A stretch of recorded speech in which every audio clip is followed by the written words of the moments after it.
Hi, I'm Bob Brown, Mayor of the City of Lufkin, and welcome to the Pines Theater. We have a documentary about the history and the renovation of this theater, and we hope you enjoy it.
Cameras and those wonderful people out there in the dark.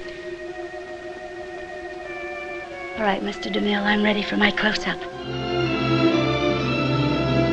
He's looking at you, kid. Hey, Stella! Frankly, my dear, I don't give a damn. I'll get you, my pretty, and your little dog, too. What we've got here is failure to communicate. Go ahead. Make my day. Cinderella story, out of nowhere. A former greenskeeper now about to become the Masters champion. It looks like I'm a wreck. It's in the hole!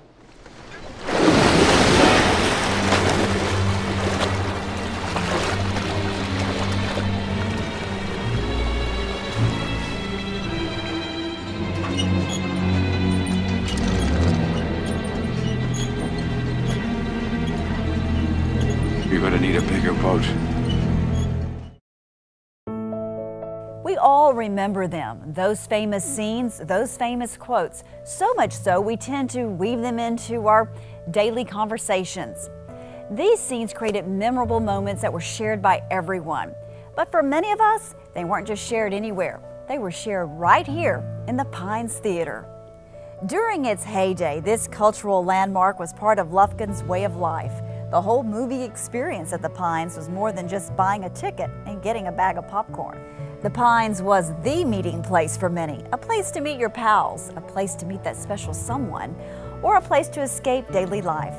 For those 2 hours in the dark, everyone there became a community of individuals who will recall the very same moment in this very theater. And now it's back. Other generations get the opportunity to create their own community, experiencing the specialness of the Pines Theater and those good time moments that they will carry with them throughout the rest of their lives. The Pines Theater is here for the enjoyment of the whole Lufkin community, bringing a multitude of live entertainment and films. It wasn't an easy undertaking, but it was well worth it.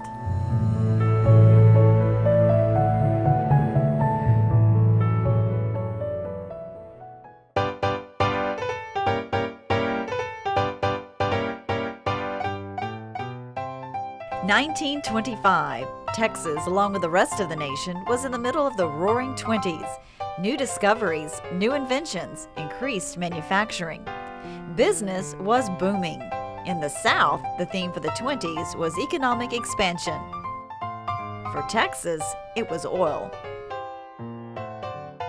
Lufkin also felt the roar. Downtown was the center of activity, and that's where everyone wanted to be. Downtown was ground zero for the city's entertainment, and at the epicenter was the Pines Theater. The grand opening of the Pines was on September 9, 1925. It was first owned by the Lufkin Amusement Company, which later became East Texas Theaters. On that day, moviegoers were treated to the theater's first movie, Coast to Folly, starring Gloria Swanson. Organ music was provided by Willie Frazier, who also sold the tickets. An average cost for a movie was about 25 cents. Patrons came to the Pines to see Chaplin, Valentino, and Pickford, and a little-known mouse named Mickey appeared on the scene. From the beginning, the theater played the silent movies of the times. By the late 20s, talkies were introduced, and Hollywood was churning out an average of 800 films annually. Throughout the 30s and 40s, the Pines brought the stars to Lufkin: Jean Harlow, Greta Garbo, Clark Gable, and big-name movies like All's Quiet on the Western Front, 42nd Street, and of course, Gone with the Wind. Everyone has movies they remember. I remember some of the shows, Giant and Gone with the Wind. I remember getting to go by myself without my mom or without a friend's mom. It was a group of us went, and they were playing the Jungle Book. I remember High Noon. I can remember Cleopatra, some of the other bigger movies that came to town. You go Music Man, I remember one of those. The Gene Kelly, the fun, the musicals with the pretty girls and the costumes, and Doris Day and Esther Williams.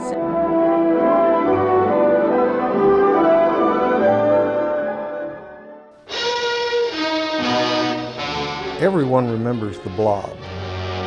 Every one of you watching this screen, look out, because soon, very soon, the most horrifying monster menace ever conceived will be oozing into this theater. When they showed the scene of the Blob running throughout the theater here in Lufkin, Texas, they did it with such effect, and it was in color, that about half the theater got up and ran for the doors.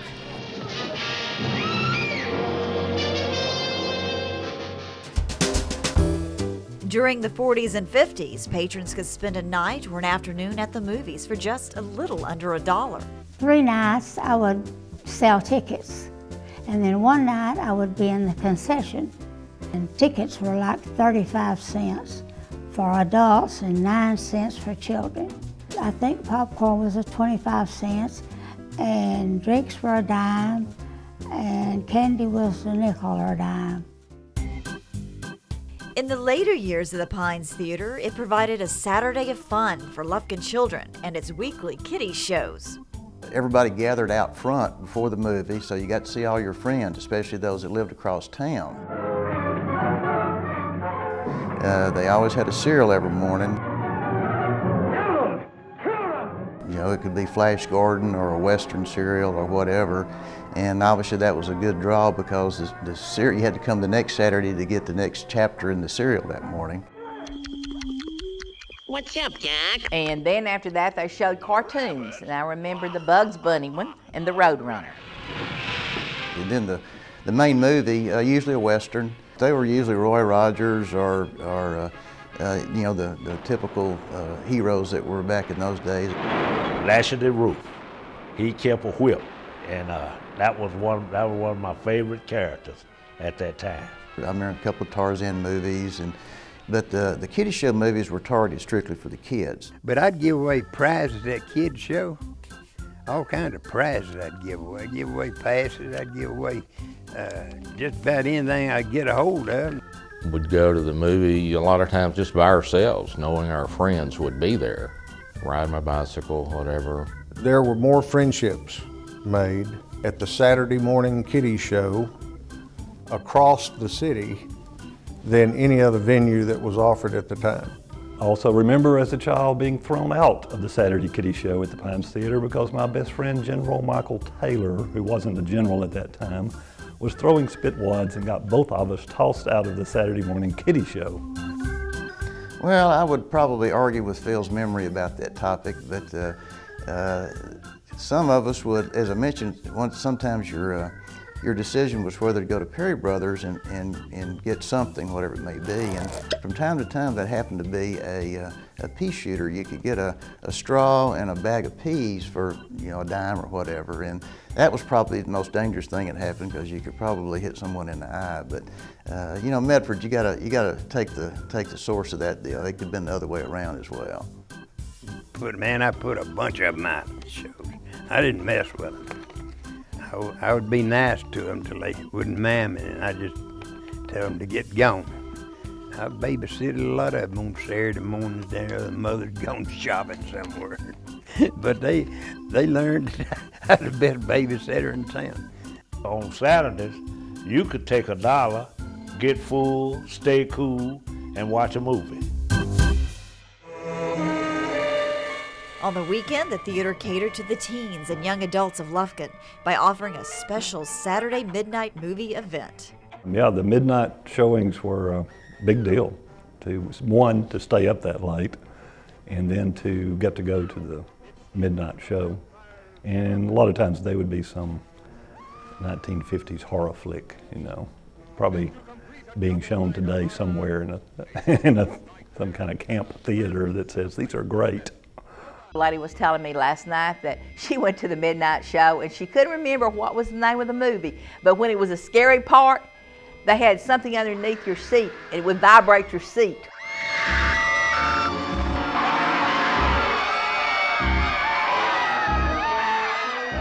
As far as the midnight, my mother wouldn't let me go. You know, the radio went off at 11 o'clock.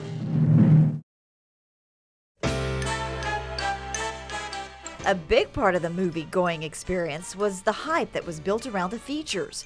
Promotion of the featured films was common in most theaters, and managers tried every trick in the book to get the attention of the paying public. Bonnie and Clyde, we played that picture, had their old car out there shot up.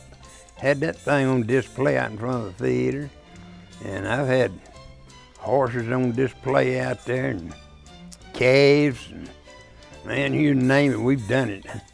You know, it created attention now, right downtown there. When the Beatles' first movie, A Hard Day's Night, was scheduled to play at the Pines, dedicated Lufkin fans camped out to be the first to get tickets. I was dressed up in a mini skirt, go-go boots, long straight hair, and we lined up in front all the way down First Street and turned. Down the other street and back up the other street and back up there again to the theater. All the way around that block with kids in line to come in there. That many people were waiting to go in to see the Beatles' first movie. And that's when I fell in love with the Beatles. Approximately 300 tickets were sold in about 10 minutes. Up in the projection room, 2 Peerless brand projectors were monitored non-stop by the projectionist. And you had to have 2 projectors because you know your film was only about 30 minutes per roll. The first thing you did was get number 2 projector loaded and ready, and make sure you had a new carbon in it. Because if the carbon runs out in the middle of the movie, you're going to hear this, hey, hey, hey, wake up, and stuff, you know. But these are the carbon projector rods that we used in the projectors. And you start off with about a 1/2 inch gap. And to start it, you bump the rods together and then pull them apart. And this produced a really, really strong light, just like a welding machine. And through the lenses, they projected through the film media, right on out through the lenses to the screen. And I never understood that, but when I was a kid growing up, you'd be watching a movie and you'd see the film, you'd see the screen sort of look like it was wrinkling, and what it was the heat from the rod melting the film itself. You couldn't leave the room, so that's why we had the bathroom in the corner. And it really wasn't a bathroom, it was just a john with a lavatory. Because the minute you did, something would happen. One of the carbons would break or something like that. And overall, it was a pretty doggone good projection system. It was extremely bright and it worked really well. Let's all go to the lobby. The movie experience was not complete without a visit to the concession stand in the lobby for your favorite movie snack and beverage. There was a glass case, sell the candies, and mostly it was all chocolate, but I know some would buy popcorn and Junior Mints. Your decision was usually whether to get a Coke and some popcorn, I believe would cost you $0.25 to a total for those 2, or if you were going to get an all-day sucker, or some sugar babies. Those were kind of the decisions that I went through, but everybody kind of did it the same way. But having that big glass candy display case there that, you know, from a hygiene standpoint probably wasn't very good, because I'd put my hands and nose up against it and just look at all the different candies that were there that I could pick from. Not everyone liked what was being shown at the theater. In 1962, Reverend John Caskey of St. Cyprian's Episcopal Church launched a formal protest against the showing of the movie Lolita. He stood outside the theater and monitored the age groups who attended. That was a big deal in Lufkin. Let's face it, that was a big deal. And I looked over, and in the midst of the crowd was Father John Caskey in his complete rector's, the long black coat and the white collar. Father Caskey had this sign that says, like, "No Lolita in Lufkin." But it always stuck in my mind that we have our own ways of keeping that good East Texas value in place, even if it's a one-man show, because I don't think anyone else showed up to pick it with him. Because it was located in the Central Business District, it was occasionally used as an auditorium for special events. Miss Lufkin pageants were held at the Pines Theater. I know of 3 that were held because I was at them. Early in the fall of 1929, a mystery wedding was scheduled to take place at the Pines Theater. Hundreds of people waited at the theater. At 8 p.m., parting curtains revealed the wedding scene, followed by the ceremony uniting the mystery couple, Mr. Thurman Otto McKinney and Miss Mary Faye Smith. At the time of President Kennedy's assassination, the Pines Theater became a place of a memorial. Approximately 150 people attended the service. The Pines attempted to cater to the whole family by providing crying rooms for those with young or cranky children who just didn't care what was up on the screen. Upstairs, there was a great big room with a window about like this, and some nice chairs and baby beds. I guess that helped kept out the sound too, also the babies crying. And you could still watch the movie. Up until 1964, the United States practiced racial segregation. In Lufkin, the Pines Theater complied with the practice by isolating its balcony so that those in Lufkin affected by segregation could also attend the movies. It only had one staircase that took you to the balcony, and the entrance to that was at the front of the building, behind the ticket booth. We were not allowed to go in the bottom part of the Pines, but we was allowed. They built a special door and a special place to buy your tickets and build a upstairs for us. That's tremendous for us to remember what happened then. And you know, everybody who studies history, you know, you study history so you don't repeat the failures of the past, and you learn from those and you move on. But that was a very thing that hit at the heart of Lufkin, and we needed to try to maintain and preserve that in some way.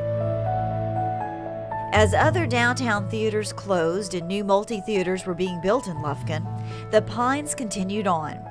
In 1981, the Pines' last manager, Ray Pike, had the facility refurbished. Throughout its life, the theater was the city's entertainment center, a landmark where thousands of people from the area spent an afternoon together, chasing bad guys with Roy Rogers, experiencing epics like Gone with the Wind and Giant, or watching out for a great white shark. Although there were other theaters in the downtown district, the Pines was the place to be. There was no mall in Lufkin. There was just very little in the way of entertainment, and the theater, the movie theater, provided that.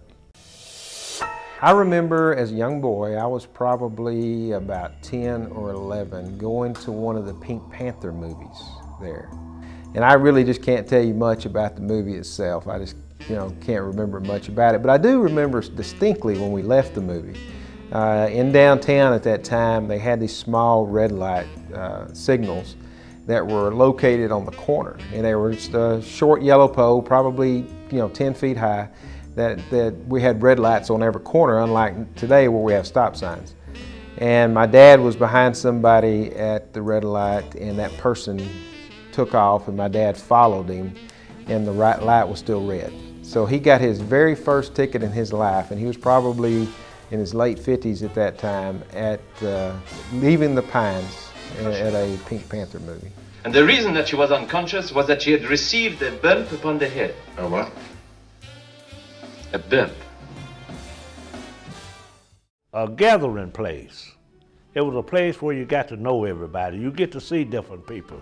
You get to meet different girls. You get to meet different people like that. And we was too young to really court, but we would always go to the movies and try to sit close to some girl that we liked, whether she knew it or not, but we'd be trying to sit close to her. We just kind of sat in the box office when it was not busy.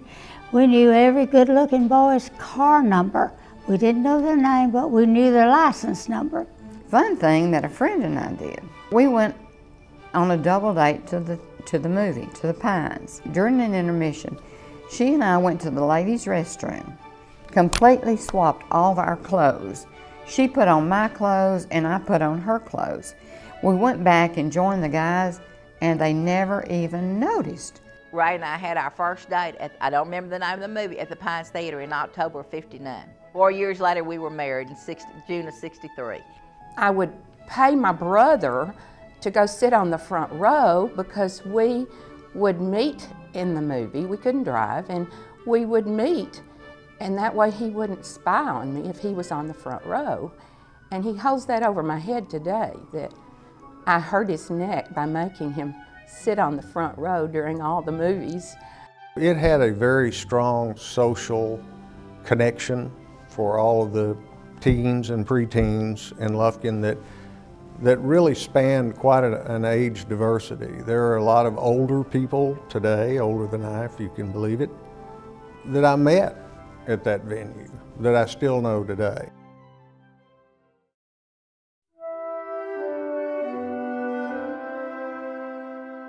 Sometime in the mid-'80s, the Pines curtains closed on its last movie.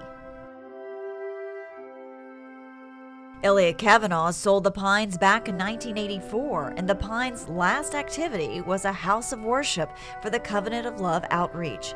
The theater was listed on the National Registry of Historic Places in 1988 and continued on as a church until approximately 2005. Silent, dark, in disrepair, it remained vacant until 2007 when the city of Lufkin stepped in and purchased the theater. One of the areas that really glared out after we did the improvements was the fact that the old Pines Theater, at that time the roof was deteriorated, it was full of water. The appearance in the downtown area was very, very deplorable when you looked at the Pines, and there was a lot of historic reference that people wanted to maintain the Pines because there were so many memories of people that grew up, that being the #1 area of recreation in Lufkin.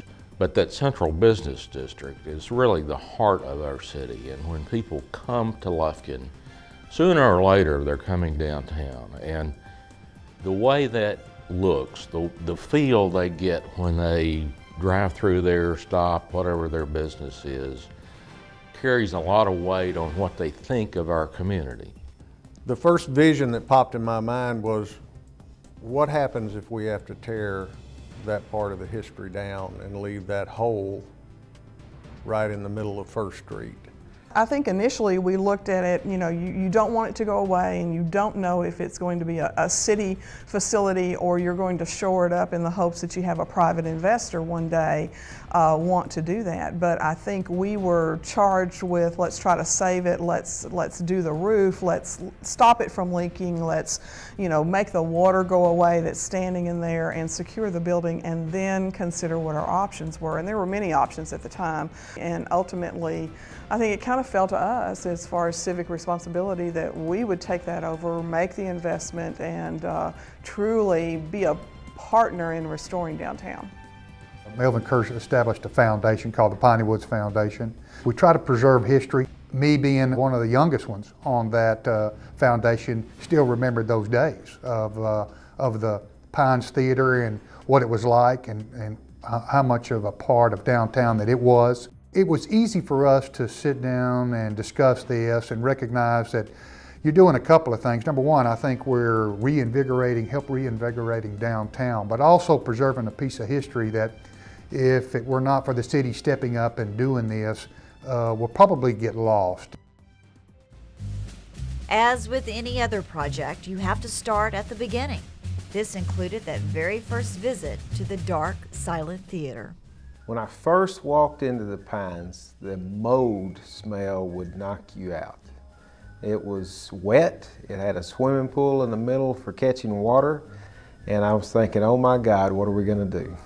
It was like going into a haunted house. It was scary.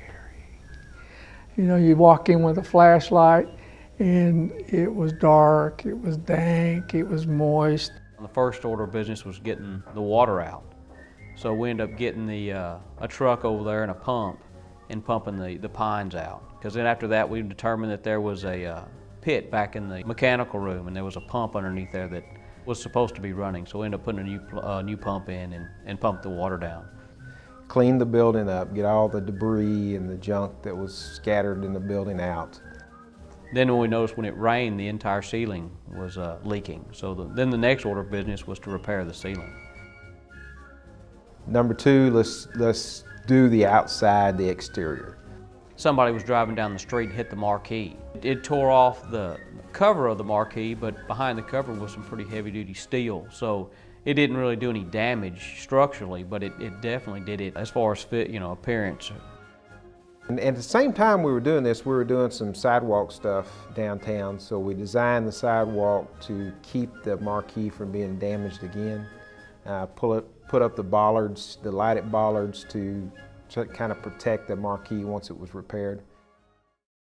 The big question was, what are we going to make the marquee look like? Because what we did is we knew what it looked like back when, I guess in the 40s, 30s, and 40s. But inside, when we were digging around, we found some concrete arches or brick arches from the inside. Originally, this was an open glassed area, and this would have been open down to the lobby where light would have shined in, natural light would have shined in.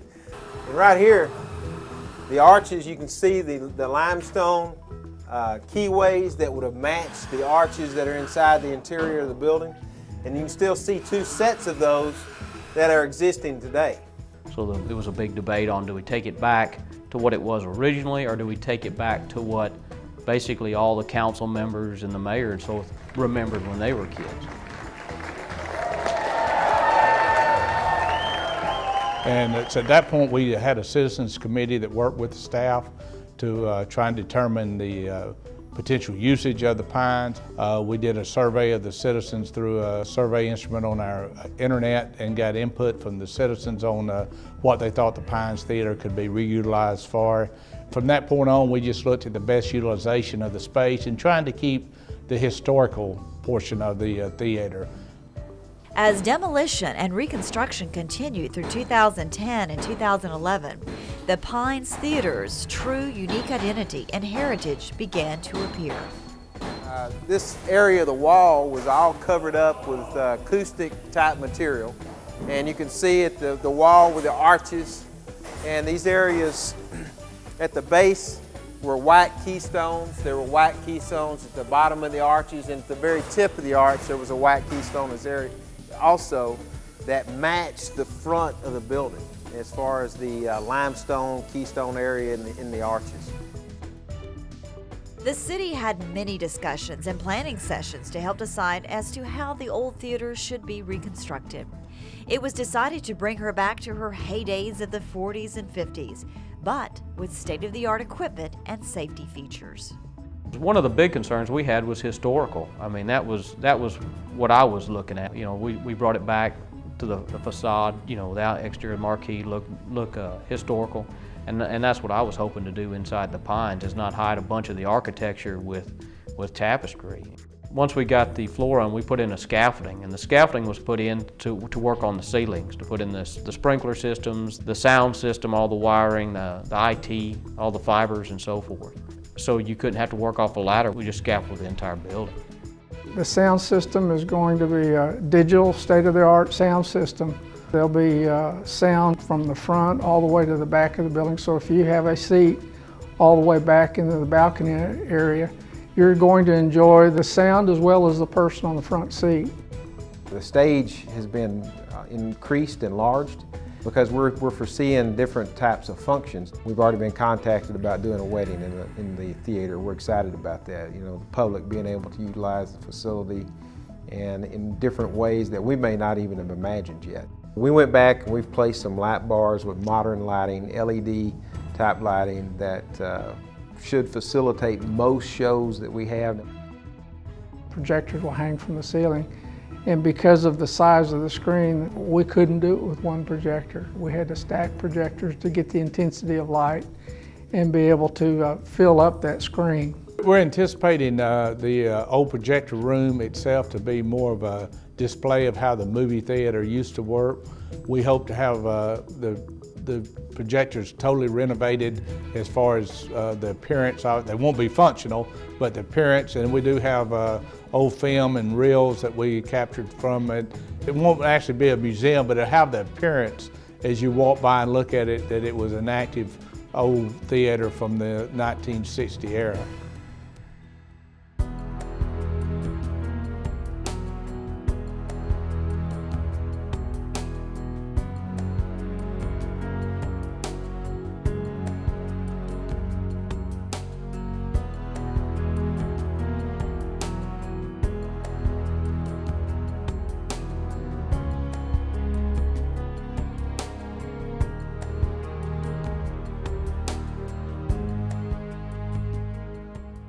I think that a great deal of thought, planning, discussions, community-wide have gone into the Pines Theater, and I think because of that we'll have a very strong, solid anchor for the downtown area that will be a tourist attraction.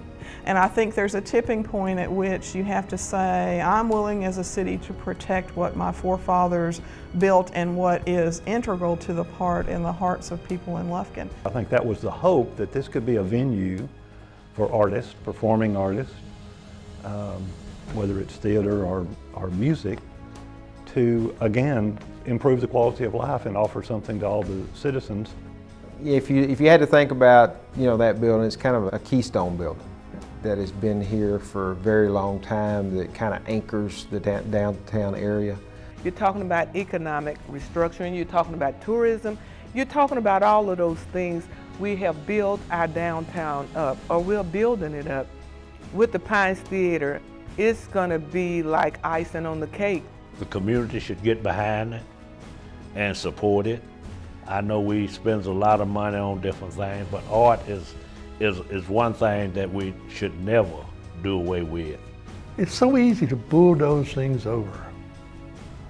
But the guy running the bulldozer could not recreate the work of art that he is destroying. The city has to think about the future, and therefore they have to think about the kids that are here now.